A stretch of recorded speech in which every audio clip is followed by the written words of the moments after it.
그리고 오늘 서울교회에서 윤미영 자매가 왔네요. 그죠? 예, 오랜만에 왔는데 감사합니다. 환영합니다. 예.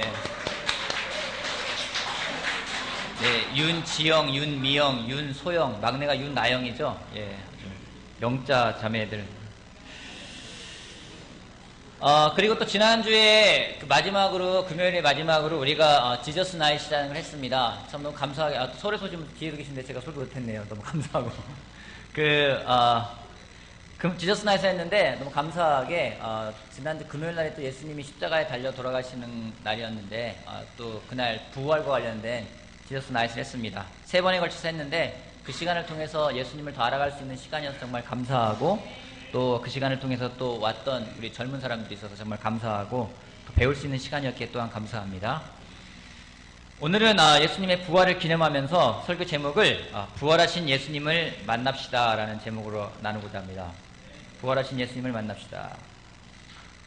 우리 고린도전서 15장 말씀 같이 보겠습니다. 고린도전서 15장.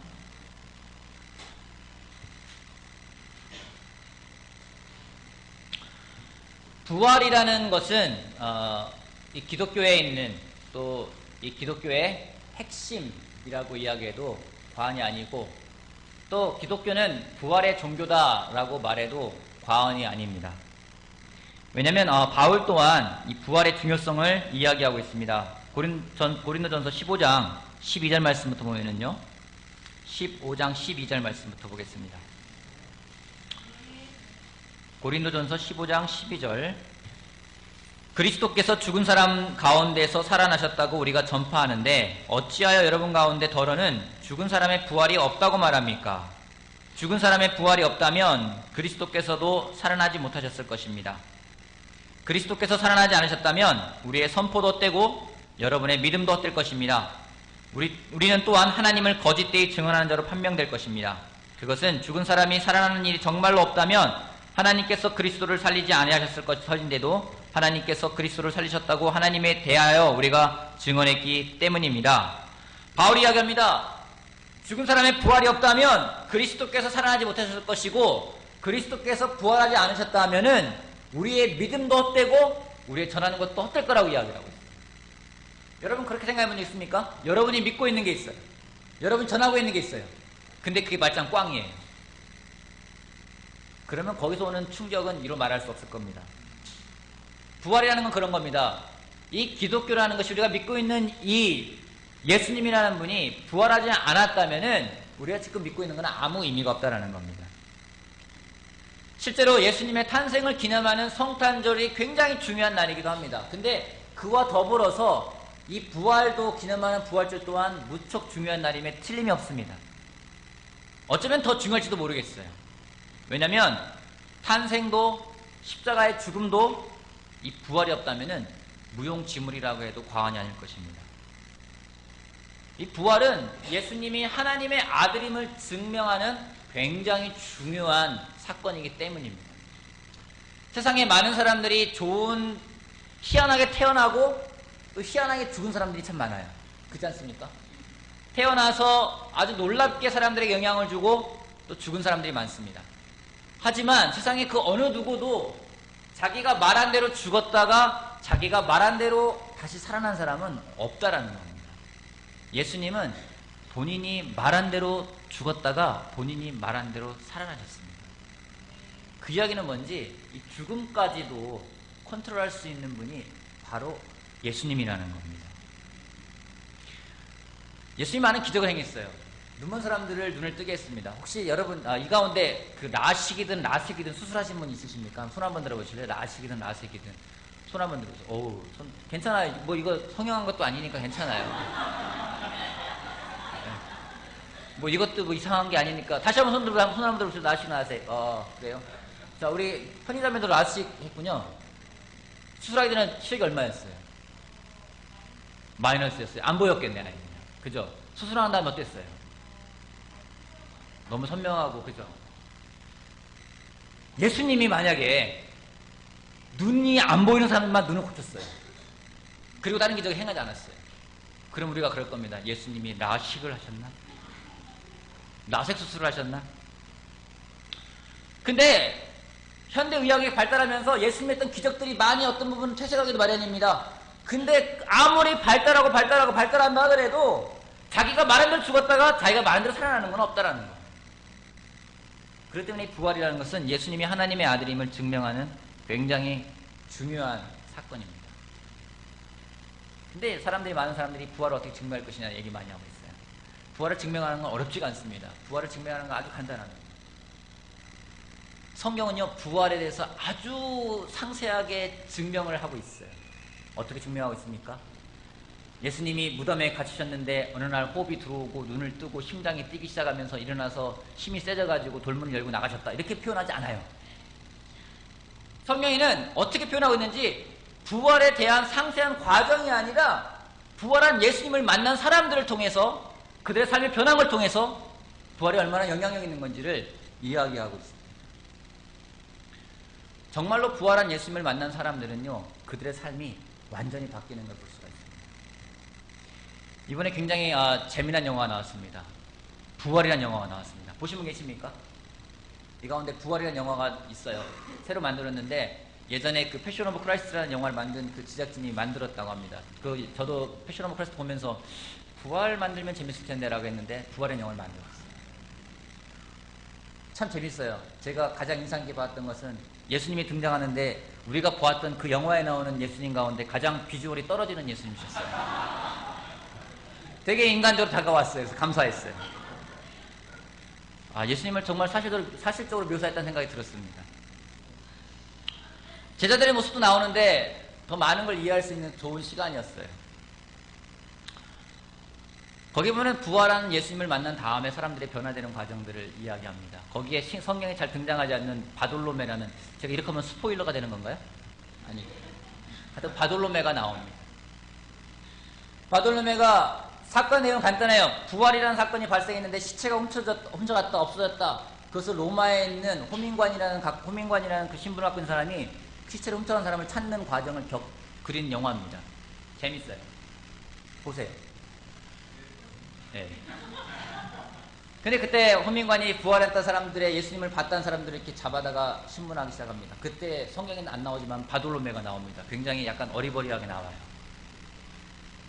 호민관이 협박을 하기도 하고 신문을 하기도 합니다. 예수님을 봤냐? 거짓말하지 말아라. 너 죽을 수 있다. 바돌로메 얘기를 해요. 죽을 수 있다는 말에 상관없어요. 그건 저은 상관없는 얘기입니다. 부활을 못 겪은 사람들은요, 삶이 바뀌고 그 시각이 바뀝니다.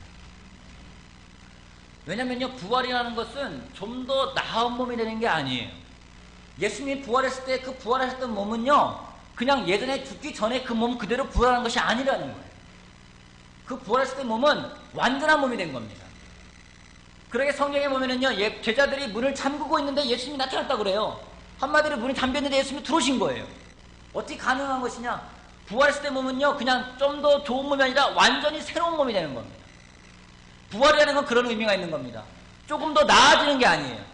조금 더 업그레이드 되는 게 아니라 완전히 새롭게 되는 거라는 거죠. 그래서 부활한 예수님을 만난 사람들은 그 삶이 좀 더 나아지는 게 아니라 완전히 새로운 삶을 살게 되는 겁니다. 우리가 예수님을 만나야 될 이유 중에 한 가지는 거기에 있는 겁니다. 단지 조금 더 좋은 몸, 조금 더 나은 삶이 아니라 완전히 다른 삶을 살기를 원한다면 예수님을 만나는 것은 우리에게 필요합니다. 근데 우리는요, 모두가 그런 삶을 원하고 있어요. 내 삶이 좀 더 나아졌으면 좋겠어. 좀 더 나은 삶이 아니라 우리는 완전히 새로운 삶을 더 원할 때가 더 많이 있습니다. 여러분, 핸드폰 있으시죠? 핸드폰 여러분 갖고 있는 거를 조금 더 깨끗하게 만들어 쓰고 싶습니까? 아니면 새로운 핸드폰 쓰고 싶습니까? 그래서 새로운 걸 쓰고 싶은 사람이 대부분이에요. 우리는 새로운 것을 추구하는 마음들이 있습니다. 근데 예수님이 그러한 것을 우리에게 주셨어요. 부활한 예수님을 만난다면은 우리가 새롭게 살아갈 수 있는 삶을 경험하게 될 겁니다. 근데 부활한 예수님을 만나기 위해서 우리한테 필요한 것들이 있어요. 그것이 무엇인지 오늘 같이 보도록 하겠습니다. 부활한 예수님을 만나기 위해서 요한복음 20장 같이 보겠습니다. 요한복음 20장.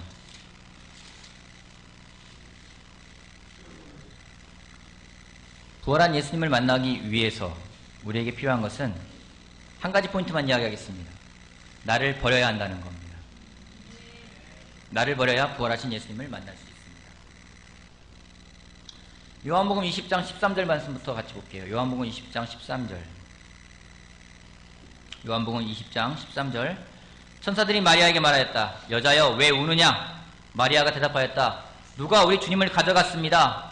어디에 두었는지 모르겠습니다. 이렇게 말하고 뒤로 돌아섰을 때 그 마리아는 예수께서 서 계신 것을 보았지만 그가 예수이신 줄을 알지 못하였다. 예수께서 마리아에게 말씀하셨다. 여자여 왜 울고 있느냐? 누구를 찾고 있느냐? 또 하나 볼까요? 19절 말씀 보겠습니다. 19절. 그날 곧 주간의 첫날 저녁에 제자들은 모두 유대 사람들을 두려워서 문을 모두 닫아 걸고 있었다. 그때 예수께서 와서 그들 가운데 들어서셔서 너희에게 평화가 있기를 하고 인사말을 하셨다. 또 볼까요? 26절이요. 여드레 뒤에 제자들이 다시 집안에 모여 있었는데 도마도 함께 있었다. 문이 잠겨 있었으나 예수께서 와서 그들 가운데로 들어서셔서 너희에게 평화가 있기를 하고 인사말을 하셨다. 21장 같이 보겠습니다. 21장 3절. 시몬 베드로가 그들에게 말하기를 나는 고기를 잡으러 가겠소 하니 그들이 우리도 함께 가겠소 하고 말하였다. 그들은 나가서 배를 탔다. 그러나 그날 밤에는 고기를 한 마리도 잡지 못하였다. 이미 동틀 무렵이 되었다. 그때 예수께서 바닷가에 들어서셔서 들어서셨으나 제자들은 그가 예수이신 줄 알지 못하였다. 여기 예수님이 부활하신 다음에 만난 사람들이 나옵니다. 처음 만난 사람이 누굽니까? 마리아입니다. 그녀의 상황은 어떤 상황이었습니까? 기쁜 상황이었습니까? 아니었어요. 울고 있는 상황이었다고 합니다. 슬퍼서 울고 있는 상황이었어요. 그 다음에 예수님 만난 사람이 누굽니까? 제자들을 만나러 오셨습니다. 그때 제자들의 상태는 어떤 상태였습니까? 문을 걸어 잠그고 있었어요. 왜요? 두려워서. 두려움에 떨며 문을 걸어 잠그고 있는 상태에서 예수님이 그들에게 나타나셨습니다. 또 여드레 뒤에 예수님이 나타났다고 합니다. 그때 역시 제자들은 두려워서 문을 걸어 잠그고 있는 상태였습니다. 또 언제 나타나셨는지 제자들이 밤새도록 고기를 잡으려 했지만은 고기를 한 마리도 잡지 못했을 때 그때 예수님이 나타나셨습니다. 부활하신 후에 예수님이 나타나신 것을 보면서 공부하면서 참 재밌습니다. 엠마오 마을로 가고 있는 두 명의 제자들이요. 그들은 실망하고 슬퍼하는 마음으로 가고 있을 때 예수님은 그들하고 동행했습니다. 부활하신 다음에 예수님이 나타났을 때 그 제자들의 상황은 한결같이 슬픔에 빠져있고 좌절하고 절망하고 낙담하고 근심하고 무서워하고 두려워하고 그 상황에서 예수님이 나타나셔가지고 그들을 만나주셨다는 겁니다. 예수님 부활해가지고 부활하자마자 나 임무 끝났어. 빠이빠이 잘 있어. 올라가지 않으셨어요. 예수님 부활하셔가지고 자기를 죽인 사람들한테 가서 니네 나 죽였지? 잘못 죽인 거야. 바리새파 사람들에게 제사장들에게 율법자들에게 로마의 총독에게 가가지고 자신의 부활을 나타내지 않았습니다. 오히려 누구에게 갔는지 가장 힘없는 사람, 낙담한 사람들, 슬퍼하는 사람들, 두려워하는 사람들, 그 사람들은 자기 인생의 바닥을 내려간 사람들에게, 자기 삶의 감정의 수도 아주 바닥을 친 사람들에게 예수님은 다가가서 예수님이 살아계심을 나타내셨습니다. 좋은 상태가 아니었습니다. 우리가 예수님을 정말 만나고자 한다면, 부활하신 예수님을 만나고자 한다면 우리 또한 우리 자신을 버리고 우리의 바닥이 무엇이 있는지를 보여드릴 때가 예수님을 만날 수 있는 시간입니다. 재미난 게 여기 있습니다. 21장 다시 볼게요. 21장 3절 말씀부터. 시몬 베드로가 그들에게 말하기를 나는 고기를 잡으러 가겠소 하니 그들이 우리도 함께 가겠소 하고 말하였다. 그들은 나가서 배를 탔다. 그러나 그날 밤에는 고기를 한 마리도 잡지 못하였다. 이미 동틀 무렵이 되었다. 그때 예수께서 바닷가에 들어서셨으나 제자들은 그가 예수인 줄 알지 못하였다. 그때 예수께서 제자들에게 물으셨다. 얘들아, 무엇을 좀 잡았느냐? 그들이 대답하였다. 못 잡았습니다. 예수께서 그들에게 말씀하셨다. 그물을 배 오른쪽에 던져라. 그리하면 잡을 것이다. 제자들이 그물을 던지니 고기가 너무 많이 걸려서 그물을 끌어올릴 수가 없었다. 물고기 몇 마리 잡았죠? 물고기 몇 마리 잡았죠? 153마리. 한번 말했죠. 모나미 153이 그 153이라고요. 153마리의 물고기를 잡았습니다. 여기서 예수님이 나타나셨는데 참 재미난 것들이 있어요. 하나 제가 물어보겠습니다. 저를 좀 보십시오. 예수님이 제자들에게 그럽니다. 배 오른편에 그물을 던져라. 그러니까 물고기가 잡혔어요. 그 153마리의 물고기는 언제 배 오른편에 가 있었을까요? 예수님이 첫 번째, 예수님이 그물을 배 오른편에 던져라 말씀했을 때 물고기들이 야 오른편으로 가자. 그래서 오른쪽에 가셨을까요? 아니면은 예수님이 그물을 배 오른편에 던져라 했는데 물고기들이 던질까 말까 보고 있다가 야 던진다 가자. 그래서 그물을 던지는 순간에 오른편에 가셨을까요? 언제 가셨을까요? 1번인 것 같다. 예수님이 말씀하실 때 물고기들 준비 가자! 딱 가서 있었을 것 같아요. 1번이다. 손 들어보실래요? 아니다. 그물을 던질 때 그들이 물고기가 거기 153마리 가 있었을 것이다. 한번 들어보실래요? 아 그래요? 1번은 아무도 없었습니다. 정답은 모릅니다. 똑같은 거예요. 물이 포도주로 변했을 때요. 그 물이 언제 포도주로 변했는지는 몰라요. 물을 떠다가 줬을 땐지 맛을 볼 땐지 목구멍을 넘어갈 땐지 넘어가서 맛을 느낄 때인지 언제인지 모르는 것처럼 변한 건 변한 거예요. 근데 한 가지 생각해 봅시다. 우리가 그런 생각이 있어요. 아 기적이 일어났는데 물고기를 153마리를 잡았어. 그때 언제 그런 물고기들이 거기 가 있을까 생각을 많이 할 수 있을 것 같아요. 근데 진짜 기적이 뭔지 아십니까? 진짜 기적은 밤새도록 한 마리 못 잡은 게 기적이에요. 어떻게 그럴 수 있어요? 왜 못 잡았을까요? 왜요? 왜 못 잡았을까요? 여러분 그런 상상해 본 적 있으십니까? 물고기 떼를 흩으시는 예수님 밤새도록 제자들이 그물을 오른편에 던져요. 물고기를 왼쪽으로 다 보내요. 밤새도록 제자들이 왼쪽에 던져요. 예수님 물고기를 왼쪽으로 다 움직여버려요. 제자들이 야 앞에 던지자. 앞에 던지니까 물고기를 다 뒤로 보내요. 예수님은요 실제로 밤새도록 그들의 물고기를 한 마리 잡지 못하게끔 물고기를 계속 흩으셨어요. 그러니까 가능한 거 아니겠습니까? 밤새도록 물고기를 흩으시는 예수님이에요. 근데 그렇게 밤새도록 흩었을 때에 그때에 정말로 제자들이 부활한 예수님을 만날 수가 있었던 겁니다. 예수님이 그들을 만나기 위해서 밤새도록 물고기를 흩으시는 거예요. 근데 우리 삶에도 예수님이 그렇게 일하실 때가 많습니다. 일이 안 돼요. 맨날 허탕질이에요. 취업을 하려고 원서를 내도 계속 떨어져요. 뭔가 프로젝트를 진행했는데 자꾸만 성과가 안 나와요. 열심히 하는데 밤새도록 일하는데 성과가 안 나와요. 열심히 기도하는데 응답은 없어요. 사랑하는 하나님이라고 하는데 사랑에 느껴지지가 않아요. 여러분 우리 삶에 그럴 때가 있어요. 예수님이 때로는 물고기를 흩어버리시고 한 마리 못 잡게 해요. 왜요? 그때에 예수님이 나타나셔서 제자들은 그가 부활하신 예수님임을 알게 되는 겁니다. 어쩌면 그들이 물고기를 많이 잡았다라면요, 그들이 예수님이 왔을 때 예수님에 대해서 그만큼 관심이 없을지도 모르겠어요. 예수님 또한 그들에게 배 오른편에 그물을 던지라고 말씀하지 않으셨을 겁니다. 예수님은 우리를 만나길 원하십니다. 어쩌면 여러분 계속 헛손질한다 생각될 때가 있습니까? 던져도 느낌이 없고 던져도 느낌이 없고. 여러분 그때 우리가 한 가지 기대할 게 있습니다. 부활하신 예수님을 만날 날이 가까워한다는 겁니다. 예수님 우리를 만나고 싶어 하세요. 우리에게 예수님의 모습을 보여주면서 진짜 우리가 그 삶이 변하기를 원하는 길을 원하고 계십니다. 근데 예수님 또 아시는 거는 우리가 얼마나 고집이 세고 우리가 얼마나 교만한 사람인지를 알고 계십니다. 웬만해서는 주님을 찾지 않는 걸 알고 계세요.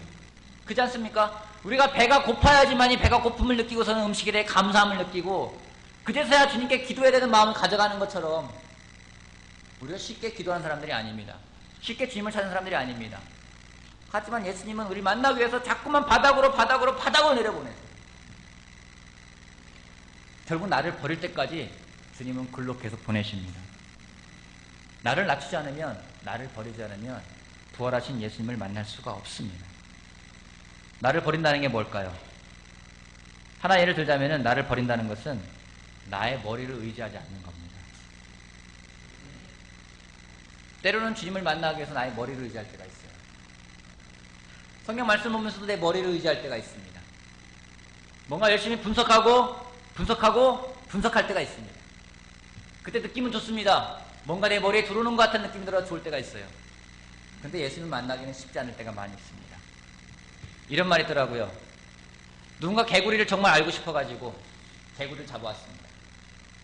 개구리 속에 뭐가 있는지 정말 궁금해가지고 개구리를 해부했다고 그래요. 개구리를 해부해서 개구리 내장을 다 보았습니다. 근데 개구리는 죽었어요. 마찬가지예요.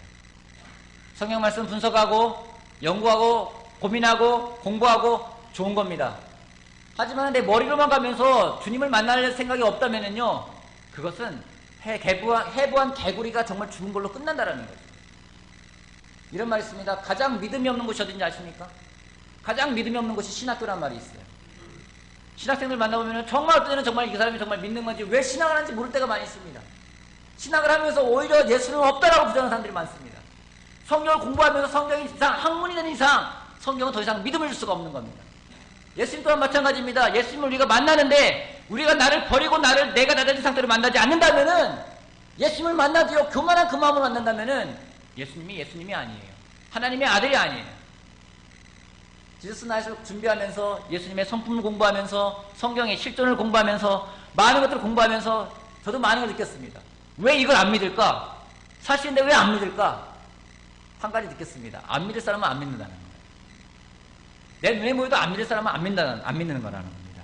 나를 버리지 않는 한은요 절대로 믿을 수가 없다는 겁니다. 제자들의 눈이 언제 밝아졌습니까? 제자들이 언제 예수님을 알았습니까?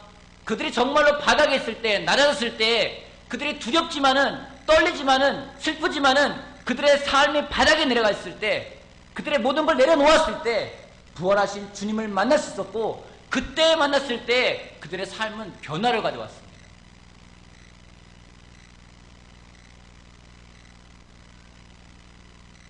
믿음은 학문이 아닙니다. 믿음은 삶입니다.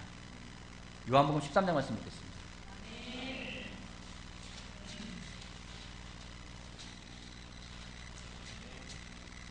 34절, 13장 34절, 35절 말씀.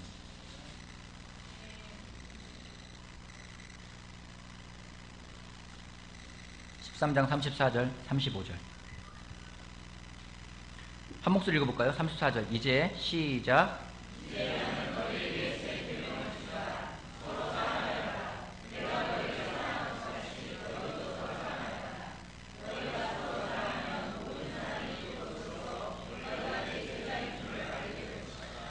예수님이 예수님의 삶을 전하기 위해서 제자들에게 가르쳐 주신 것은 무엇인지 삶이었습니다. 학문이 아니었습니다. 이론이 아니었습니다. 지식이 아니었습니다. 그들에게 요구했던 마지막 계명은 무엇인지 삶이 변화되고 삶이 바뀌는 것입니다. 예수님을 정말 만난 사람들은요, 그들의 지식이 더 놀라워졌다 그런 거 아니었어요. 그들의 삶이 바뀌었습니다. 믿음 생활하면서 시간이 지나가면서 두 종류의 사람을 보게 됩니다. 첫 번째는 정말 시간이 갈수록 그의 믿음이 순수해지고 깊어지는 사람들을 볼 수가 있어요. 또 한 경우는 머리만 커지는 사람들이 있습니다. 머리에 들어가는 것만 많고 더 지식이 많아지면서 믿음이라는 건 어디론가 없어지는 사람들을 많이 볼 때가 있습니다. 결국 제가 느끼는 건 그겁니다. 내가 말씀에 내 삶으로 반응할 때, 내 삶이 변화될 때 그것이 정말 나를 구원에 이르게 하는 것이구나라는 것을 보게 됩니다. 여러분들은 요즘 어떤 상태에 있습니까? 낮아지는 상태에 있습니까? 아니면은 높아지고자 하는 마음이 있습니까? 개인적으로 요즘에 기도를 더 많이 해야 되겠다는 생각을 할 때가 많이 듭니다. 왜 더 많이 해야 된다는 생각이 들까요? 왜 제가 기도를 더 많이 해야 되겠다는 생각이 들까요? 기도할 게 많으니까. 기도할 게 많다는 얘기는 무슨 얘기일까요? 제가 할 수 있는 일이 없다라는 겁니다. 점점 더 제가 할 수 없는 일들이 많아진다라는 겁니다. 그래서 때로는 막 짜증이 나요. 솔직히 목사지만은요, 짜증이 나요.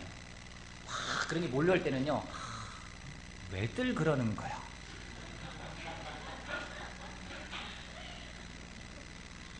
그러면서 뭐 여러분들에 대해서 안 좋은 태도를 가져갈 때도 있어요. 왜들 그러는 거야? 근데 한편으로는 되게 감사한 마음도 많습니다. 왜요? 하나님이 나를 더 낮추시기 때문에. 왜요? 내가 낮아질 때에, 그때에 부활하신 예수님을 다시 만날 수 있기 때문에요. 제가 부활하신 예수님을 만나면은 저의 삶은 또 새로워질 걸 제가 믿기 때문에. 여러분, 부활하신 예수님 만나고 싶습니까? 간단합니다. 여러분을 낮추십시오. 그러면은 그분께서 여러분을 높이실 거라고 이야기했습니다.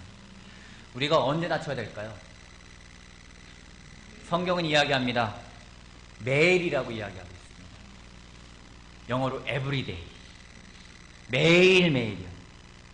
십자가를 지는데 하루만 지는 게 아니라 매일 십자가를 지다고 이야기를 하고 있어요. 그 얘기는 뭐냐면요, 나를 매일 죽여야지만이 내가 부활에 동참할 수 있다라는 겁니다. 여러분, 예수님의 부활에 동참하기 위해서는요, 나를 죽여야지만이 가능한 거예요. 내가 성숙해지기를 원한다면은 나의 미성숙함이 죽어야만 됩니다. 내가 더 헌신된 마음을 가져가야 된다면 나의 이기적인 마음이 죽어야 되는 겁니다. 근데 우리는 잘 죽기 쉽지가 않아요. 우리의 죄성이라는 것은 굉장히 강합니다. 어느 정도로 강하냐면요, 그냥 자연스럽게끔 되어 있기 때문에 굉장히 강한 힘을 가지고 있어요. 그걸 죽이지 않으면은 결코 예수님을 만날 수가 없는데, 우리는 죽이고 싶지가 않아요. 그냥 자연스럽게 가는 걸 원합니다. 우리 가운데 어느 누구도 억지로 하는 걸 원하는 사람은 없을 겁니다. 이 가운데 여러분, 정말 나는 억지로 하고 싶어 하는 사람 있습니까? 억지로 하고 싶어. 나는 억지로 하고 싶다. 우리는 자연스러운 걸 원해요. 근데 자연스러운 걸 성경에서 뭐라고 표현하는지 아십니까? 우리 죄성이래요. 죄성을 영어로 표현할 때 simple nature라고 돼 있어요. 자연스럽게 흘러가는 게 우리 죄성이에요. 자연스러우면요, 우리는 죄를 지을 수밖에 없는 상황입니다. 싸우지 않고 나를 꺾지 않고 나를 낮추지 않으면요, 우리는 결코 예수님이 원하는 곳으로 갈 수가 없습니다. 부활절입니다. 예수님이 부활하셨습니다. 왜 부활하셨을까요? 예수님 부활하신 목적은 뭘까요? 부활하셔서 왜 부활하셨는지를 예수님 삶으로 보여주었습니다. 울고 있는 여자에게, 무서워 두려워 떨고 있는 제자들에게, 밤새도록 고기를 잡았지만은 실패한 제자들에게 나타나셔서 다시금 희망을 주기 위해서, 다시금 삶에 대한 의미를 부여하기 위해서, 그들의 삶이 변화되어서 진정 예수님을 전하게끔 하기 위해서 예수님은 부활해서 그들에게 나타나셨습니다. 우리 또한 부활하신 예수님을 만나기 위해서 우리를 낮추는 사람이 되길 바라겠습니다. 나를 버릴 때 부활하신 예수님을 만날 수가 있습니다. 그 예수님을 만날 때 우리의 삶은 새로운 희망을 가져가는 삶이 될 거라고 저는 확신합니다. 그 예수님을 만나는 부활절이 되길 바라면서 말씀 마치겠습니다.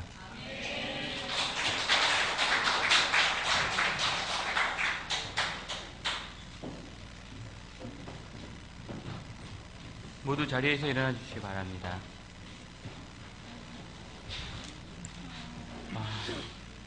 말씀에 반응하시면서 69장 난 자유 얻어 증언을 찬양하시겠습니다.